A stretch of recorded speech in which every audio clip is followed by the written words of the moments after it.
Hello বন্ধুরা, good morning. আজকে আমি 5টার সময় উঠে গেছি। স্নান হয়ে গেছে সকালবেলায়। ছেলের দিকে খেলা করছিল, আমি দেখছিলাম বসে বসে গাড়িগুলো কীভাবে সাজিয়েছে। দেখো তোমরা। শাশুড়ি মা এদিকে রান্না চাপিয়েছে, আজকে শাশুড়ি মা রান্না করবে, তাই আমি সকাল সকাল স্নান করে নিয়েছি। রান্না শাশুড়ি মা করবে, এদিকে রান্না চাপিয়ে দিয়েছে। মা তরকারি করছে, পেঁয়াজগুলো ভেজে নিল রান্না। এদিকে আমি বসে আছি ছেলের সাথে, ছেলে খেলছে, তাই আমি বসে বসে দেখছিলাম। এদিকে শাশুড়ি মা মাংসটা দিয়ে দিয়েছে, ভালো করে ভাজছে। অনেকক্ষণ ভাজার পর ভালো করে ভেজে নিল, তারপর হলুদ দিয়ে ভালো করে আর একবার ভেজে নিল। কিছুক্ষণ রেখে দিয়ে তারপর আবার মশলা দিয়েছে, মশলা দিয়ে ভালো করে আবার কষিয়ে নিল। কষা মাংস করবে আর ডাল করবে আজকে। মাংসটা হয়ে গেছে, রেখে দিয়েছে। এটা দুপুরে টাইম, খেতে বসেছি। আজকে দুপুরে ভাত, ডাল আর কষা মাংস হয়েছে।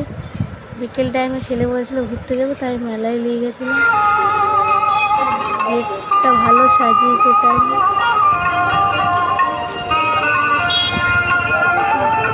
মেলাতে ঢুকছিল। কি বলবো, বুঝতে পারছিলাম না। সামনে ঠান্ডা বসে ছিল, ঠান্ডা লেগেছিল। ছেলে বাইরে ঠান্ডা দিয়ে বললাম পরে কিনে দেবো, তাই আর কিনে সামনে বসে বাদাম বিক্রি করছে। তারপর ভেতরে ঢুকে দেখে অনেক কিছু জিনিস ছিল। ছেলেকে জিজ্ঞেস করছিলাম কী নেবে, ছেলে শুধু বায়না গাড়িতে চাপতে। এখানে সব কিছুই পাওয়া যাচ্ছিলো, জামা কাপড়, বালিশের খোল, কিন্তু জিনিসের অনেক দাম ছিল এই মেলাতে।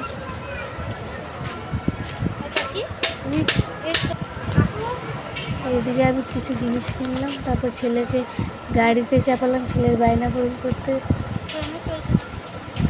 যেই গাড়িতে চেপেছে ওরকম খুশি হয়ে গেছে,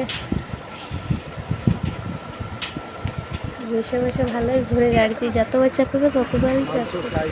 এদিকে আমি দেখছিলাম নাগরদোলা, নাগরদোলা খুব ভয় লাগে চাপতে। ট্রেনে ভাবছিলাম চাপবো, আর চাপা হলো না, তো গাড়ি চলে এলো। গাড়িতে এসে তোমাদের দেখাচ্ছি কী কিনেছি। মায়ের জন্য একটা ব্যাগ কিনেছি, মা বলেছিল তাই।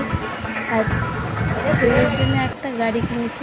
ছেলে এখন গাড়ি নিয়ে ব্যস্ত, খেলতে। খুব গাড়ি খুব পছন্দ করে, অন্য কোনো জিনিস লাগেই না। ভিডিওটা অবধি রইল, লাইক